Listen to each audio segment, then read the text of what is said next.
Man, how badly did we need this, Mets fans? An easy whopping after a rough start to the game, Dan, but the offense showed up, and it's not just been the middle of this lineup, it's been the bottom of the lineup. Luis Torrens smacking the hell out of the ball, Mark Vientos doing his thing, Jeff McNeil with clutch hits, dare I say Juan Soto doing his part, whether it's walking or getting a big hit.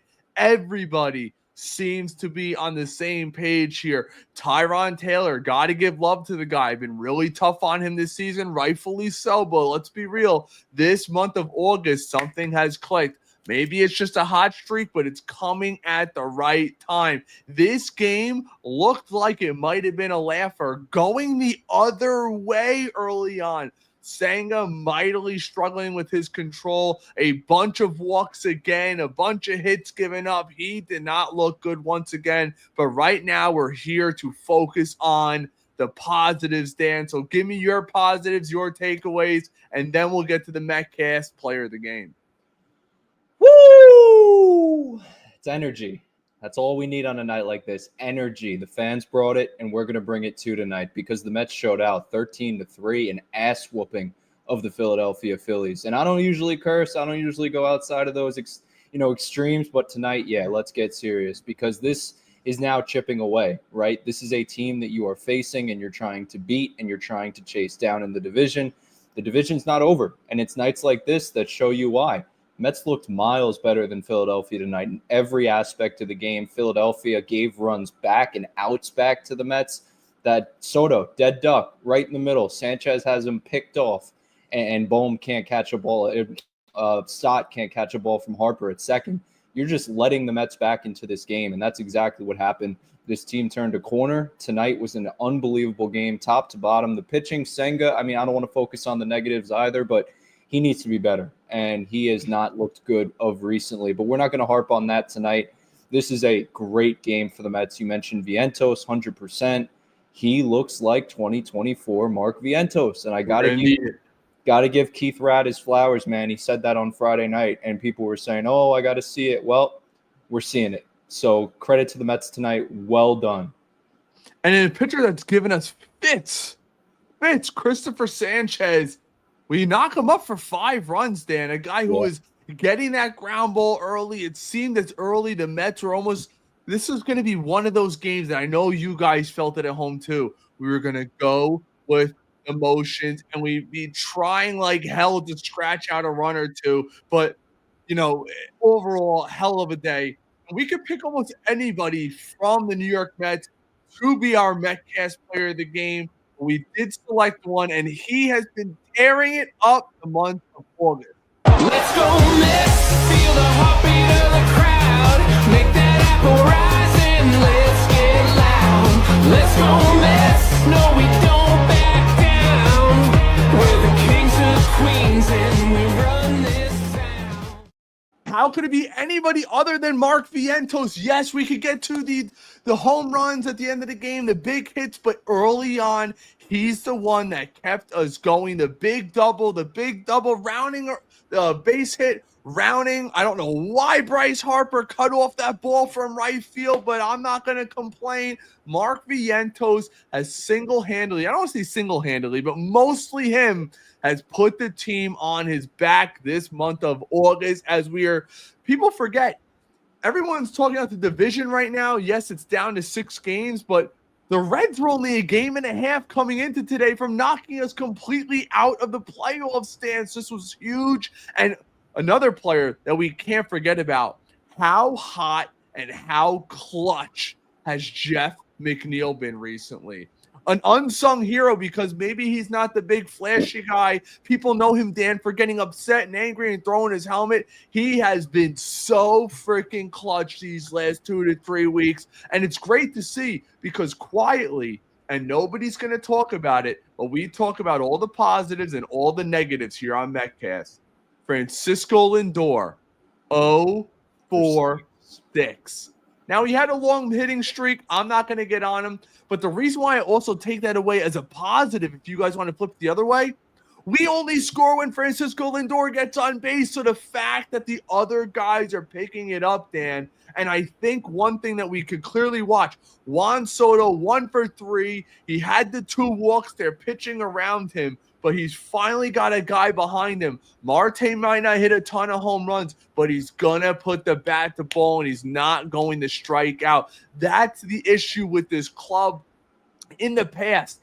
Pete Alonso behind him, yeah, the power threat is nice, but how many times are teams going to intentionally walk Juan Soto? It happened late in the game today, and Marte is a guy who's going to put the ball in play. So if you're going to have a guy on second, whether it's Lindor, whoever's hitting in front of him, Nimmo, whoever it is, and Soto's coming up, you may now start to think twice. If you have a guy with a 280 plus batting average, over a 350 on base, right around there, that and Starling Marte, a guy who's going to put bat to ball and is not going to get blown away by the fastball. If you notice that, Marte has been catching up to everything lately, and now he's got Pete behind him. So if you're going to walk Juan Soto, you have to go after a Starling Marte and attack the zone, because you don't want Pete Alonso coming up with bases loaded or 2 guys on and 1 out, or 2 guys out and 2 guys on and nobody out. So I think it lengthens the lineup, and I think we found the formula for the rest of the season. And yes, today's 1 game, but the Mets have been winning with this formula. And I want to see Pete remain in that 5 hole or 4 hole as long as he's not behind Juan Soto. Yeah, a couple things there before we go to the comments. Like Nimmo in the 6 hole, I know it's his first game back. I'm fine with it. I don't hate it. You could keep him there, honestly. Jeff McNeil's been unbelievable, too. You mentioned, like, if we went back in time and went to, like, 1930s baseball and put Jeff McNeil in there, he'd thrive, because he's just an old-school guy. He takes gritty at-bats, and I feel very comfortable with him at the plate. And I just want to shout out Jeff McNeil. Shout out this whole Mets team, right? Even guys like Pete, hitting the ball to right field. He just missed a home run tonight. A lot of players tonight going to right field just missing home runs. So this team is on that cusp, you could say, in terms of breaking out, really. But even nights like this, I mean, going back to last series, right? You put up 12 runs on 21 hits. Today, I mean, 13 runs for the New York Mets on 14 hits against a Phillies team that, again, they're chasing in this division. They gained a whole game. Let's check in really quickly, Dan, with Mark Vientos on the field. As a whole, what have you guys been doing so well for the last few weeks? We've just been sticking together, talking about our approach before the game, and it's been working, especially the past couple of weeks, and let's keep it going. Are many better in the game right now than Christopher Sanchez? What adjustments were you guys able to make second time through against him? He's an amazing pitcher, and like I said, we've been doing a great job just communicating, especially in the dugout, and just saying what we've been seeing with him, and we made an adjustment, and it worked out. Mark, I know how hard you've been working to get back to the Mark Vientos that we saw last year. You certainly looked that way for the last couple of weeks. Just what's the feeling working like you have and now contributing like you are? I say it all the time. Our work pays off, and my work is paying off right now. I'm thankful. All right, Mark Vientos. There he is. You could just tell there's a newfound confidence when it comes to Mark Vientos, Dan. And a really interesting story that they spoke about during the broadcast, talking about how he came in this year wanting to win a Silver Slugger and be bigger and be better, and kind of getting outside of himself from what he was last season. You see right here, last 30 games, Mark Vientos, 304, 17 extra base hits, 24 RBIs. His OPS is 888 over the last 30 games. That is all-star level. And I, for one, would not be surprised if he keeps this up. He actually swaps spots with Marte potentially, because he supplies the power on top of the batting average, which he has these last 30 games. Yeah, and Marte's been playing really well too. So it's just a good problem to have if you're the Mets. You have the old and the young going at it. It's great to see. You love to see that kind of competition. And you love to see competition at the catching position as well. Not to say that a guy like Luis Torrens is going to overtake Alvarez, who was taking swings before today's game, 8 days after he injured his thumb in the Little League Classic. I mean, that is just a testament to Alvarez, him wanting to get back at it and where he's at in his development getting back. But Yeah, I mean, Terren's 7 total bases today, a career high for him. Just another player for this Mets team stepping up. And in the absence of a guy like Lindor, as you said, going 0 for 6. But you would think the Mets would lose that game if I told you that just Lindor went 0 for 6. But Right. This team is really good right now. They're clicking on all cylinders.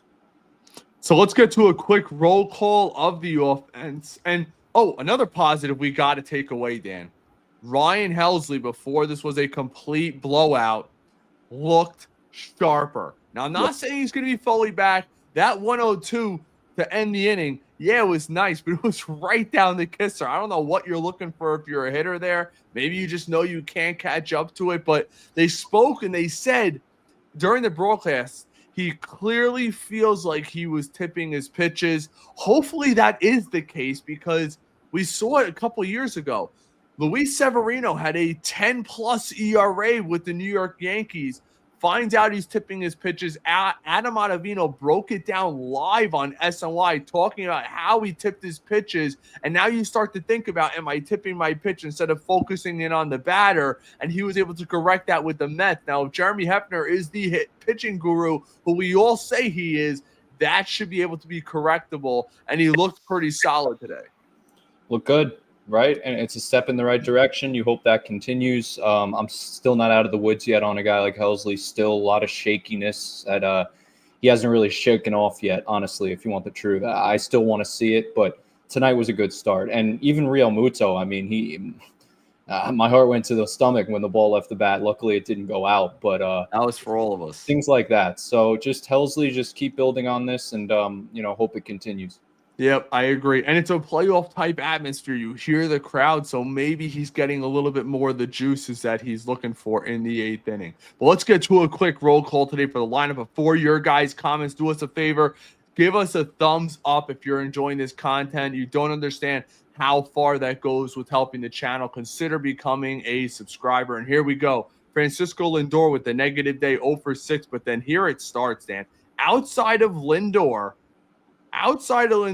every other starter had a hit. Soto, 1 for 3, 2 walks. Marte, 1 for 3, and a walk. Alonso, 1 for 5. Vientos, 2 for 3, 2 RBIs with the 2 doubles. Brett Beatty was not a starter, 0 for 2. Brandon Nimmo even chipped in 2 runs as he goes 1 for 4, also with a walk. Tyron Taylor, 3 for 4, 3 runs and an RBI. Also could have been named player of the game. And then obviously, I still can't get over how the Mets batted McNeil behind Tyron Taylor. But McNeil, 2 for 4, 3 RBIs. And then, of course, we all know Luis Torrens with the big 3-hit night, 3 for 5. 2 runs scored, and the molly-whopping 5 RBIs.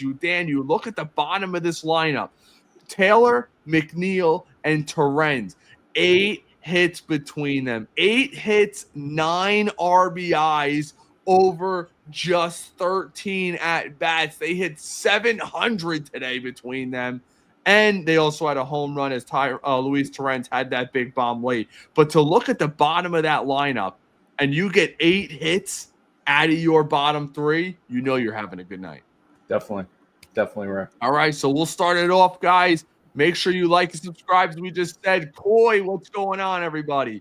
Big night from Torrens and Swaggy V. Let's go, Mets. Andre's checking in as always. Andre, appreciate you. Vientos is back to his 2024 form. I'm hoping, Dan, that this is not just a hot streak. He figured something out. I am not yet ready to fully say he is back. I need to see it another week or so. And I'm not saying he's got to be crazy good because he's been hitting 304 with an 888 OPS. But if you're telling me he could be around an 800 OPS heading towards the playoffs, I think in another week or 2, I will get there. But it's still too early because, let's be honest, we haven't seen him get hot all year long. And I'm hoping this isn't just a hot streak. Yeah, we've seen what he can do. His 5 home runs last postseason. That's the kind of player he is. And you need that Mark Vientos going into the playoffs. So hopefully this continues. Totally agree. Emmanuel, I agree. I think it's going to happen. Dan doesn't think it's happening. Bring up Jonah Tung, but I will say this. For me, the Mets signaled where they're at, Dan. look, we got to be honest, man. And I tweeted it out. Let me find this so I don't look dumb saying something wrong on stream so someone can clip it and say, Ray, you're an idiot. Let me find it. I tweeted it out very recently tonight. It's Here we definitely go. more of a possibility that Tong gets called up. I understand. Like, Well, here's my point. Kodai Senga's struggles continue. He's gone past 5 innings just one time in his last 8 starts. And over his last 5 outings, his ERA is 5.5. Dan, if he is a 4-inning starter and this happens again, I'm considering shutting him down. I cannot have a starter 9 starts with a 5+ ERA averaging 4 innings per start. I'd rather give a shot to the kid. Now, you want to say it's Brandon Sproat? I'm cool with that too. I'm cool with Jonah Tung. But we can't still run Senga out there and keep saying, oh, he's supposed to be a top-end guy. He has been terrible since the All-Star break. We're talking months now. It's no longer, 2 starts, 3 starts, 4 starts, 5 starts, 6 starts, 7 starts. It's 8 starts. And he's done it against some of the worst teams in baseball. I understand where the Phillies are at, but how do you explain you getting lit up and the final 5 innings, Dan, the bullpen allows 1 hit? Give me a break. Kodai's got to be better, and I'm going to give him the leash. Maybe you could let me know, Dan. I'm willing to give Kodai Senga that leash, but the leash is 2 more games. If you go 10 starts and only have 1 time you go past 5, and when we say past 5, it was 5 2/3. It wasn't even 6 innings. He hasn't touched 6 innings since June. This is his last start of August. We're in September. You got all of July, all of August, and now you're in September. Over 2 months since he's done that. You just can't have it. You can't have it.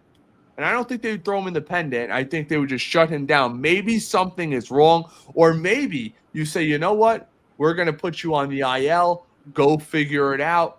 Not a phantom IL. He's been sucking. Let's be real. Maybe you put him on the IL and say, go down, make a rehab start and figure it out down there and come back when you're ready. Yeah, I mean, I get it. I don't see the Mets shutting him down or taking him out of the rotation. I could be wrong on that. I just don't see it. You have McGill coming back. I see more Mania going to the pen, if we want the honest truth. He has experience in the bullpen in the past. And I'm actually more concerned about Mania than I am Senga, as crazy as that sounds. So, the velo? Well, the velo, the bone chips, and just the fact that he's had experience and actually good experience at being a reliever in the past. So for a playoff situation, I could see that being the case. And then McGill being up here as a starter. Nobody likes to hear that. But look, I mean, I think he's going to be the one.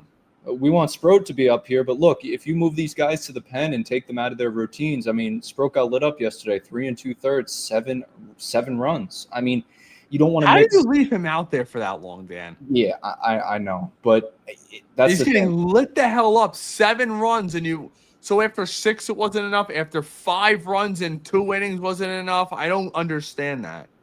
Yeah, it's crazy, and the Mets have to really kind of understand you can't be messing with these guys too much. That's why McGill coming back. I never thought I'd be saying it, but I really want to have McGill back, especially with Reed Garrett going down, elbow inflammation. I mean. You need stability. You need pitchers that can give you innings. And obviously Griffin Canning not here anymore. Who thought we'd be saying that? But, it is that kind of point in the season where you have to have guys that you trust in the roles that they've been in the past. Yeah, well, the Mets' depth is definitely going to be tested, to say the least, here coming up. And I thought originally the Mets may entertain bringing McGill up into a bullpen role, because that seems to be where the need kind of is. Not like the higher end guys, but the lower end guys. Oh, and shout out Rogers. Rogers comes in, looked pretty damn good. I see a couple of people in the chat asking what was the delay about. It was a microphone in the outfield they were complaining about, Dan. But there's actually photos of it. It's been there during other games. Oh, yeah. There's a microphone in the outfield that gives off a tiny bit of a white silhouette. And I guess people were saying they were losing the ball in it. Well, only the Phillies were, supposedly.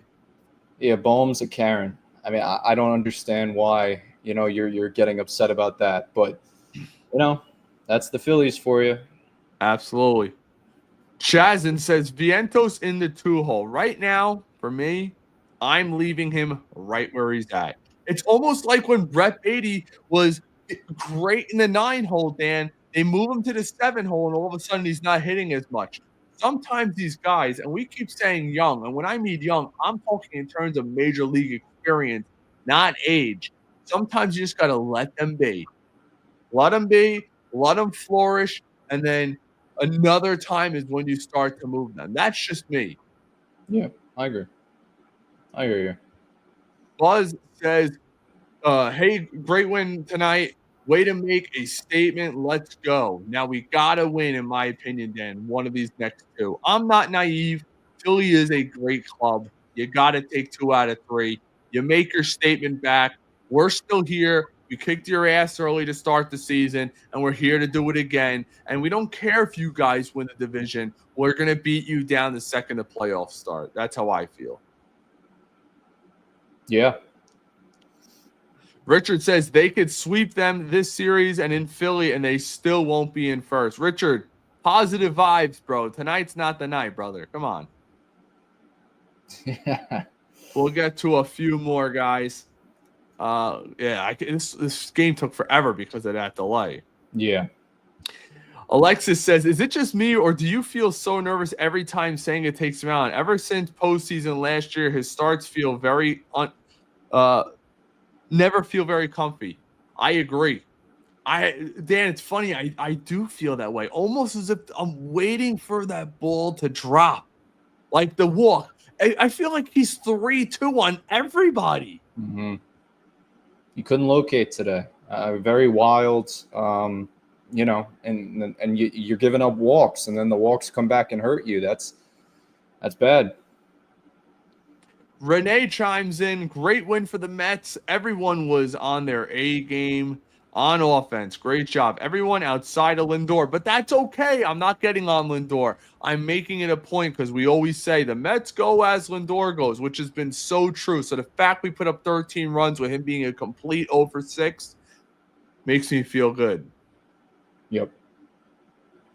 Bruce says it was the 44th pitch before we hit anything. I know. It almost felt early on. I'm like, God, these going to be one of these games that we get no hit. Hopefully not. The official Mark chimes in. Saying pitching this way, the way he does, leaves such a bad taste in my mouth. I hope we get a better Mania. This kind of win is rare and unsustainable. Facts. Maybe not the back end of the bullpen, Dan.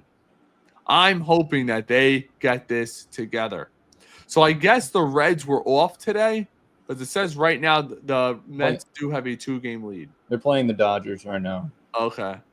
It's a late game. So the Padres, same thing. They're playing, I think, the Mariners. Though both those games probably going to be wrapped up by midnight, 1 a.m. It's going to be late. I will say this. The Dodgers and San Diego, that's kind of good for the Mets because the Dodgers and San Diego are in a complete brawl right now. Identical records for the division.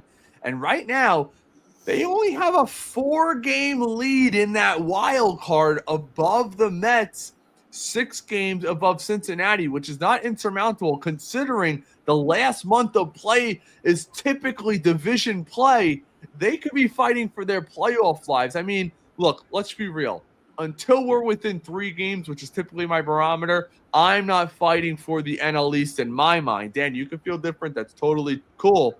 But I'm focused on leaving the Reds in the rearview mirror. And with that said, we got Mr. Bish checking in with a super chat. Appreciate you, my guy.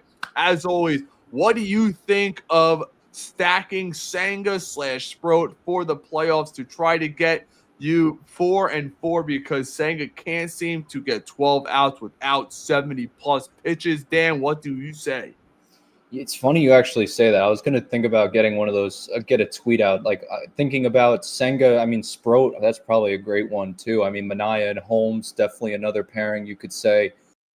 And look at what Sproat did yesterday. Clearly didn't have a great outing, but he threw 75 pitches. So he is coming out of the bullpen, the second arm out behind Warren, but he's really basically a piggyback guy. So I think in a way he's going to be starting just not in the same way, kind of like what you're saying. He'd be a piggyback. I'm fine with it, and especially with Senga, man. He needs to get some depth, and right now he's just not getting it. So I don't hate that idea at all. I'll tell you this, my thoughts on it. Right now, the season ends, and we're in a wild card, Dan. And I know people are going to call me out for this. Feel free. I am not sold Senga's getting a start at all. I'm starting Sean Manaea. You have to. David Peterson is a lock. And depending on what happens down the stretch, Nolan McLean very much will get that third start, Dan. Right now, let me ask you, I know it's short with McLean, but if we had a one-game playoff tomorrow and you could pick Senga or McLean, you, me, and everyone else are taking McLean. Sure. Especially after what we've seen these last 2 months from Senga. Now that very well may change by the end of September. You got 30 games. Senga's going to have 4 or 5 more starts. They're going to try to break up his starts a little bit, give him that extra day's rest. But I'm not totally sold on that. I think you might be looking at a McLean to Sproat or a Manaea to Sproat. I think that may be more realistic. I am not sold Kodai Senga makes his postseason roster. I am just not.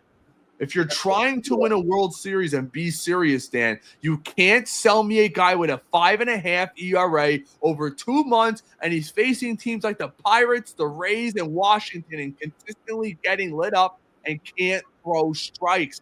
That will kill you in the postseason. When you have a 3-game series, Dan, and it's back to back to back, and odds are the Mets are going to be battling for this last wild card the remainder of the season, your pen might get exhausted. So you got to have somebody who might give you a couple of innings. Right now, are you consistent with me? Game 1 is David Peterson. Yeah. So you go Peterson, Manaea. Now you would go Senga. Who would you go? I'd go Senga McLean. I'd put Manaea in the bullpen. I actually think you're right now, and I think that Clay Holmes would be the one backing up. Yeah, Senga, right. He'd kind of be the Peterson role of last year in a way. It depends too. Like if we win this division, you all hands on deck. I know everyone feels like that's out of reach, but clearly you need more pitchers in a wild card series. You're going to probably have. We've said this for a while. Holmes will probably be in the pen, and at this point, probably Manaea as well. You can just it's a really good point. Now. And if it's so wild. I never would have thought I'd be saying that coming into this year. I thought Manaea and Senga were locks to be at least front end guys with 3.5 or better ERAs, which neither one of them have.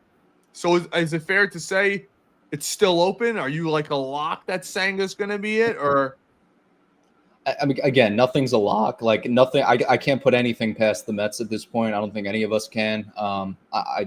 If you told me Senga's in the bullpen come the playoffs, like I can't say I'd be surprised. I just don't see that being the case. I mean, this was the guy they were starting and trusting to be the game 1 starter for the NLDS, NLCS.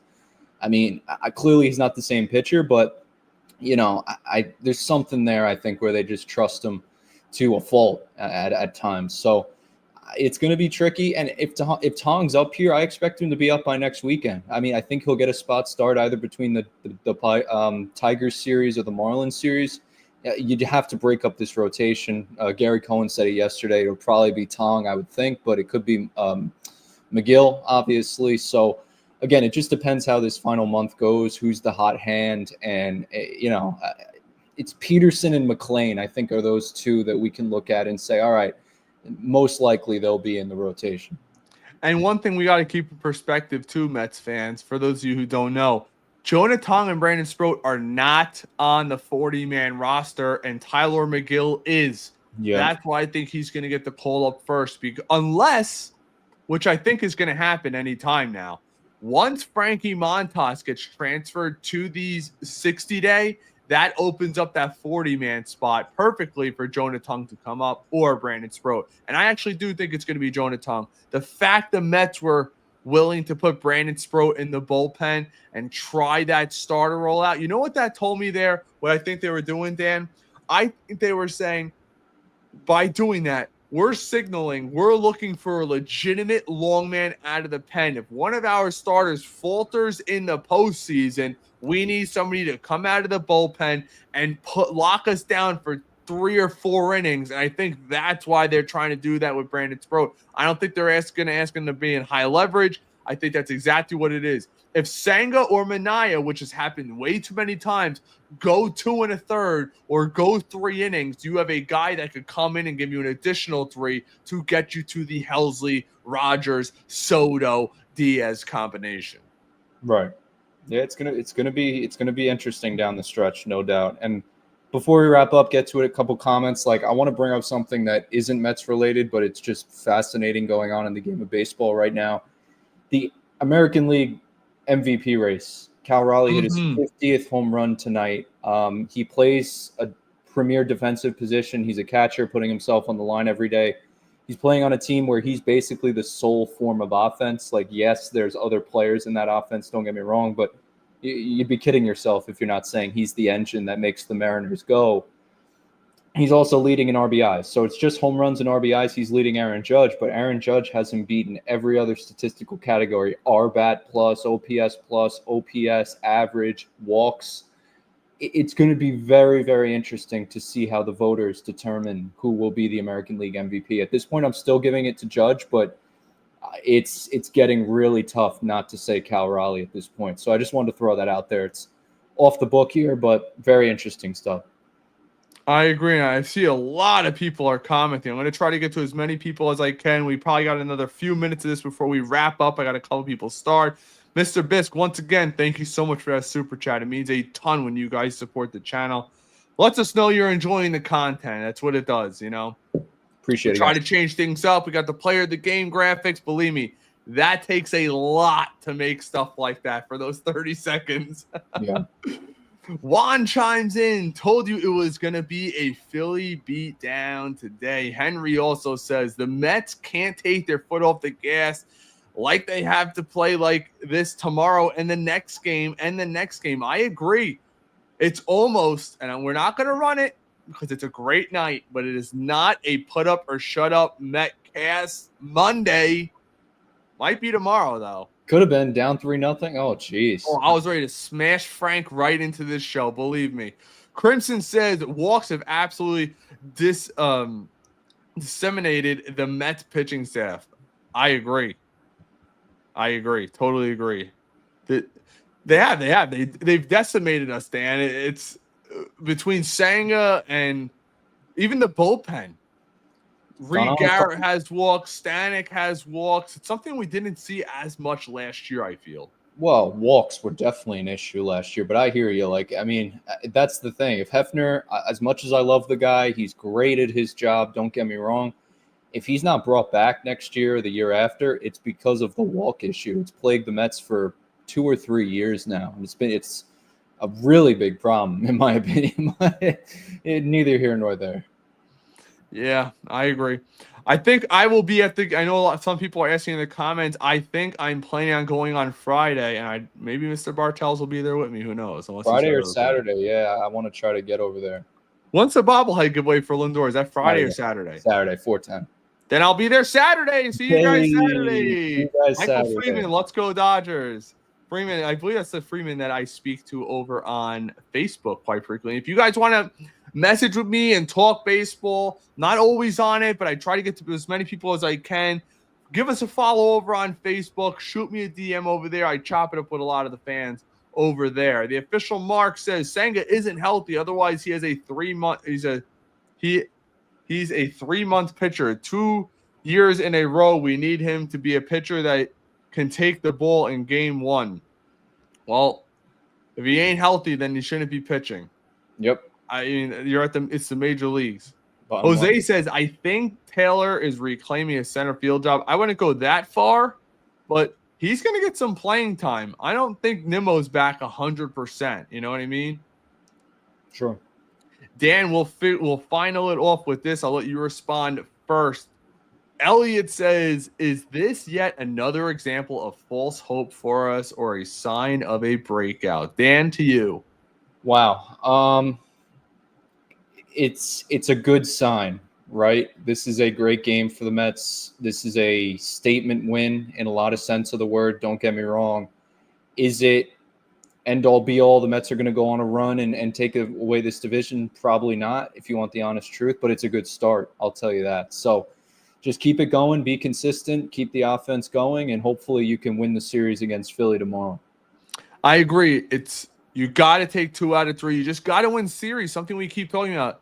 A lot of people got upset about Washington. I was a little upset, but at the end of the day, you took the Braves. Excuse me. You took the series, and that's all we got to keep doing. But that's all we got for you guys today. Please like and subscribe. Show your support for the channel. Feel free to message me over on Facebook. Follow us on Instagram and X. And as always, let's go Mets. Go Mets, everybody. See you tomorrow. Peace.